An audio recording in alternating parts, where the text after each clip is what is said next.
이것에 대한 원인은 어찌만 시장 가입률에서 찾을 수 있을지 모르겠습니다. 더 이상 가입할 새로운 소비자가 없다는 것을 의미합니다. 어떤 부분이 우리가 좀 개선할 필요가 있는지를 함께 고민해 볼 필요가 있을 것 같습니다.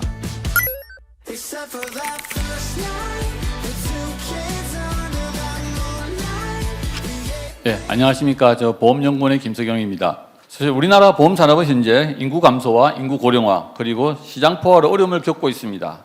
그래서 이에 대한 해결책 중 하나로 인슈어테크를 도입하고 있습니다. 사실 오늘 심포지엄도 그런 연유에서 시작된 것으로 이해할 수 있을 것 같습니다. 마침 이웃나라 일본도 우리나라와 비슷하게 인구 감소와 시장 포화를 먼저 겪었고 우리나라처럼 인슈어테크를 도입하고 있습니다.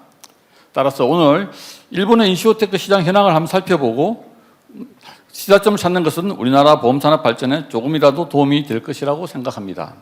일본 생명보험 산업 살펴보게 되면 2015년 37조 7천억 엔의 수입 보험료를 달성한 이후 감소하고 있습니다. 코로나 기간에도 29조 2천억 엔까지 감소했다가 다시 반등하고 있는데도 불구하고 2022년 34조 5천억 엔으로 아직 2011년 수준에도 못 미치고 있습니다.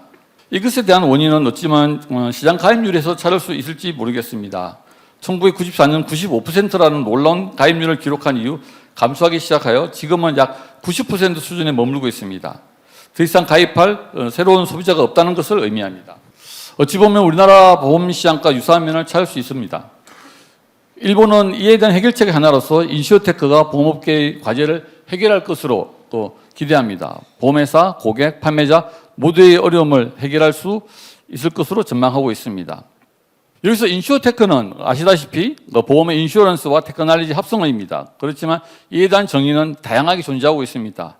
그런데 일본은 인슈어테크의 정의를 결과에 비추어서 좀 정의하고 있는 것 같습니다. 즉 보험 분야의 빅데이터나 AI 등의 정보 기술을 활용하여 신상품 및 신서비스 개발을 인슈어테크로 생각하고 있습니다. 일본의 인슈어테크를 논하기에 앞서 먼저 간단히 전 세계적인 인슈어테크 현황을 좀 살펴보게 되면은 인슈어테크로 투자 자금은 꾸준히 유입되고 있습니다. 그러다가 2022년 세계적으로 경제 상황이 어려워짐에 따라 감소하기 시작하였습니다. 그래서 기업 가치가 10억 달러 이상의 유니콘 기업이 2022년 현재 42개인데 상반기에는 3개만이 등장하였습니다. 지역별로 살펴보면 미국에서 3개가 등장하여 미국에 2022년 상반기 현재 24개의 유니콘 기업이 있는 반면 아시아에는 8개만이 있습니다. 인슈어테크에 대한 투자와 발전이 미국에 집중된 것을 알 수 있습니다. 일본의 인슈어테크를 논할 때는 항상 2017년을 기점으로 시작한다고 말하고 있습니다. 그 이유는 일본 경제 산업성이 인슈어테크보다 좀 더 큰 개념인 핀테크 비전을 2017년 발표하였습니다. 여기서 핀테크는 IoT, 빅데이터의 처리, 분석, AI, 블록체인과 같은 첨단 기술을 사용해 스마트폰이나 태블릿 등을 사용해서 지금까지 없었던 참신한 금융 서비스를 제공하는 것입니다. 그런데 여러분들 다 알다시피 일본 사람들은 좀 현금을 선호합니다. 그래서 일본 가시면은 카드 결제 잘 안 되는 걸 보실 수 있는데 그래서 민간 소비 지출에서 전자결제가 차지하는 비율이 2015년 당시 18.3%에 그칩니다. 이것도 2008년에는 11.9%에서 늘어난 수치입니다. 주변국인 한국이나 중국이 50%가 넘는 것에 비하면 매우 낮습니다. 그래서 핀테크 비전에서는 현금 없는 사회에 대한 논의가 많이 나옵니다. 일본 정부는 핀테크가 돈의 흐름을 전환할 것으로 전망하고 있습니다. 그리고 핀테크 비전에서는 핀테크 사회 실현을 위한 로드맵을 아주 자세히 발표하고 있습니다. 보시면은 복잡해서 잘 안 보이실 수도 있는데 정책 지표를 설정하고 이에 대한 평가를 캐시리스, 즉 현금을 사용하지 않는 결제 비율로 하는 것이 좀 생소하게 보이기도 하지만 핀테크 출현을 위한 방향성도 함께 제시하고 있습니다. 무엇보다도 이를 위한 환경 조성으로 규제 개혁, 글로벌 경쟁력이 있는 거점 조성, 그리고 핀테크 인재를 확 언급하는 것은 우리가 좀 눈여겨볼 부분입니다. 핀테크 비전에는 보험 분야도 따로 다루고 있습니다. 즉 인슈어테크입니다. 인슈어테크를 통해 보험 업무나 보험 기능의 변화를 전망하고 있습니다. 웨어러블 센서를 통해 다양한 정보를 수집하고 빅데이터 분석을 위해 AI를 활용하여 최적화, 개별화를 추구함으로써 사고 질병을 예방하고 또 새로운 서비스를 제공하고 업무를 효율화하는 것을 인슈어테크로 정의하고 있습니다. 이것이 어찌 보면은 단순히 자동화, 전산화라고도 할 수 있겠지만은 일본은 인슈어테크 시장을 이런 식으로 정의하면서 체계적으로 접근하고 있습니다. 그럼 먼저 앞서 말씀드린 것처럼 일본은 관련 제도를 2019년 제도를 변경합니다. 그래서 여러분들도 아시다시피 인슈어테크 스타트업들은 매우 작습니다. 그래서 보험회사들이 조금만 투자해도 지분이 10%를 넘을 수 있습니다. 그래서 일본 정부는 먼저 의결권을 10% 초과하여 출자할 수 있도록 규제를 완화함으로써 보험회사들이 적극적으로 스타트업에 투자할 수 있게 하였습니다. 또 2021년에는 보험회사들이 해외에 투자하는데 어려움이 없도록 인수 규제를 또 완화하였습니다. 그래서 국제시장에서 경쟁력 강화를 위해 보험회사가 해외에서 업종과 관계없이 현지 금융, 비금융 회사를 10년간 보유 가능하도록 또 제도를 완화하였습니다.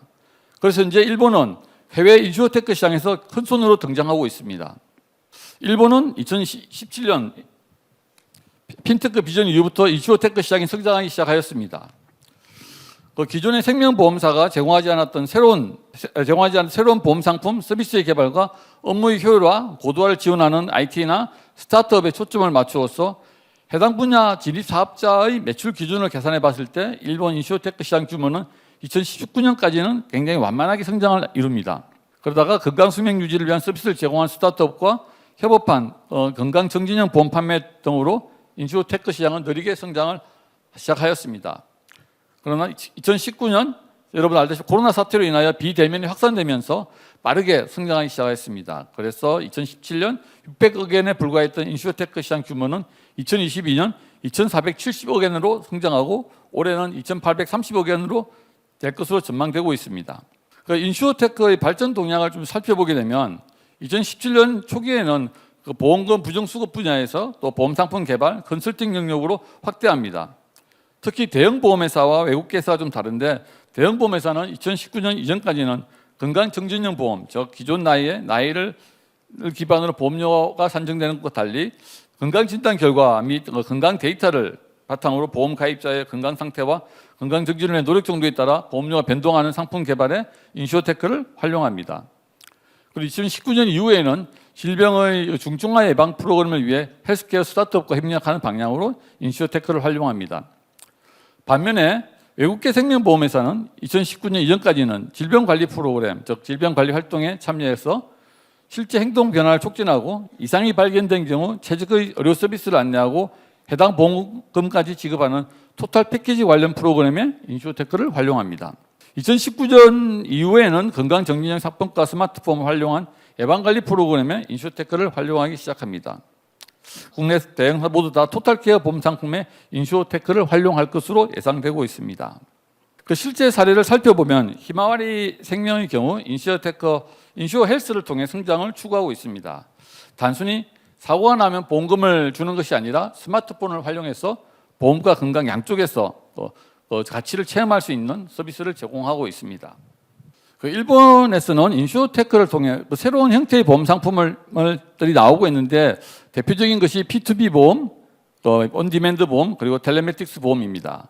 P2B 보험은 동일한 보장 위험을 원하는 고객들이 단체로 가입 후에 사고 내용에 따라 보험료를 납입하는 보험으로 친구나 지인 등 여러 사람이 가입해 보험료가 아주 저렴합니다.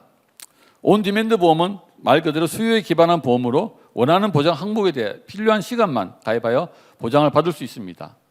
그리고 텔레매틱스 보험은 원격 통신으로 보험사와 자동차 연결된 자동차 보험으로 운전 습관에 따라서 보험료가 결정됩니다. 그래서 일본에는 2022년 말 현재 외자계를 포함한 다양한 인슈어테크 업체들이 여러 영역에서 활동 중에 있습니다.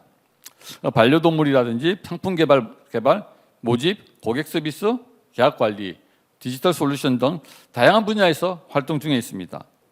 미리 말씀드리지만 여기 분류는 제가 회사 홈페이지를 방문해가지고 분류한 것이고 그래서 일본의 모든 인슈어테크를 다 정리한 것은 아닙니다. 그리고 이 회사들의 영역도 이 일만 하는 것이 아니라 다른 일들도 하고 있습니다. 근데 여기서 좀 주목할 부분은 무엇이냐면은 외자계 인슈어테크가 굉장히 많다는 것입니다. 여기 소개된 기업의 한 절반 정도가 외자계 인슈어테크 기업으로 미국, 이스라엘, 싱가포르, 독일, 프랑스, 중국의 인슈어테크 기업들이 현재 일본에 들어와서 활동 중에 있습니다.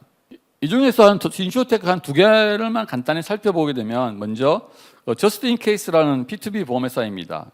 상호 도움이라는 비전을 바탕으로 새로운 보험 상품을 제공하는 소액 단기 보험회사로 한국에도 많이 소개된 회사입니다. 다른 스타트업에 비해서 좀 일찍 시작해가지고 많이 알려진 보험회사인데 현재는 안보험, 스마트보험, 상해보험 등 보험 상품을 이제 제공하고 있습니다. 그리고 애니포스는 펫보험 회사입니다. 모든 사람이 더 좋고 적절한 동물 의료를 누리고 동물과 함께 행복하게 살 수 있는 세상을 만들겠다는 목표로 수의과 의사가 만든 보험회사입니다. 이 회사의 특징은 쉬운 청구 웹 서비스를 통해 보험 청구 절차를 간단하게 한 것이 특징입니다. 근데 제가 알아보니 사실 이런 서비스는 우리나라 보험회사들도 이미 제공하고 있는 것으로 알고 있습니다. 참고로 우리나라의 활동 중인 인슈어테크 스타트업입니다. 그런데 문제는 여기에 나와 있는 회사들 중에서는 외작의 스타트업이 없습니다. 제가 외작의 스타트업을 찾으려고 했는데 한국에서 활동하는 외작의 스타트업은 없었습니다. 지금까지 인슈어테크 스타트업을 보았다면 그럼 기존의 보험회사들, 일본 보험회사들이 어떻게 인슈어테크를 활용하는지를 한번 살펴보겠습니다. 일본 보험회사들은 디지털 전환 추세와 타 금융권의 영향을 받아가지고 핀테크 투자를 확대했습니다.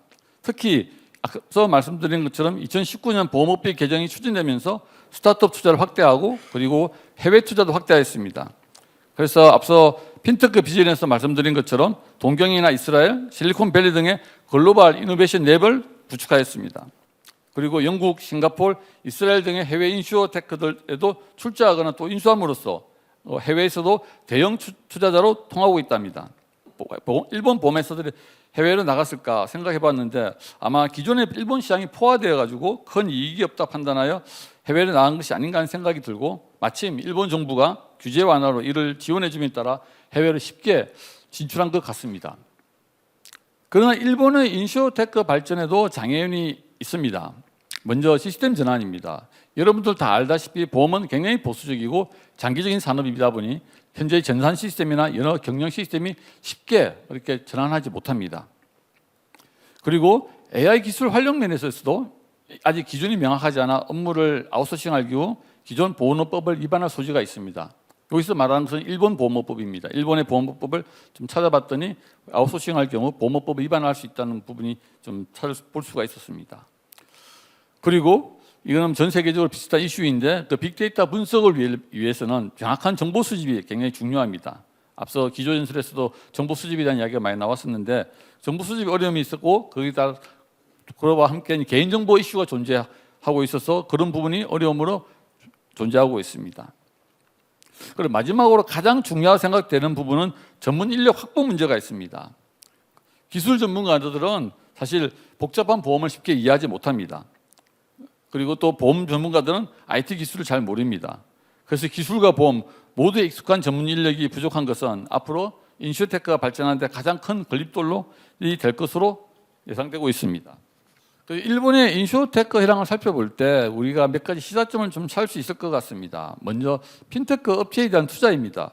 일본의 보험회사들이 핀테크 업체 투자가 완화되어 있는데 국내뿐만 아니라 그래서 해외 인슈어테크에도 투자가 많이 이루어지고 있다는 것이 굉장히 인상적이었습니다. 그런데 우리나라는 그것이 참 쉽지 않은 걸로 알고 있습니다. 그래서 우리나라 핀테크 업체의 투자에 관련 규정을 우리가 다시 한번 살펴보고 어떤 부분이 우리가 좀 개선할 필요가 있는지를 함께 고민해 볼 필요가 있을 것 같습니다. 두 번째는 앞서 슬라이드에 보여드린 것처럼 일본에 많은 외작의 인슈어테크 기업들이 존재하고 있습니다. 왜일까? 사실 그 부분은 쉽게 이유를 찾지를 못했습니다. 단순히 보험 관련 규제만이 존재하는 것은 아닌 것 같습니다. 왜 일본에는 외작의 인슈어테크가 많이 진출해 있고 한국에는 하나도 없는지에 대해서 우리가 좀 더 고민해보고 좀 살펴볼 부분이 있을 것 같습니다. 그리고 앞서 언급한 것처럼 우리나라도 마찬가지로 전문 인력의 부족입니다. 비단 이것은 일본만의 문제는 아닌 것 같습니다. 제가 또 다른 자료를 찾아봤을 때 중국에서도 똑같이 인슈어테크 관련된 전문 인력이 부족하다고 했는데 그럼 한국에는 과연 IT와 보험을 양쪽을 다 아는 전문가가 얼마나 있을지 좀 의문입니다. 그래서 이런 부분들이 우리가 지금부터라도 좀 준비를 하고 고민해야 되지 않을까 하는 생각이 듭니다. 그래서 일본의 인슈어테크 시장을 통해서 우리가 필요한 것이 무엇인지를 좀 살펴봄으로써 우리나라 인슈어테크 시장이 발전하는데 좀 되었으면 좋겠습니다. 감사합니다. 이상입니다.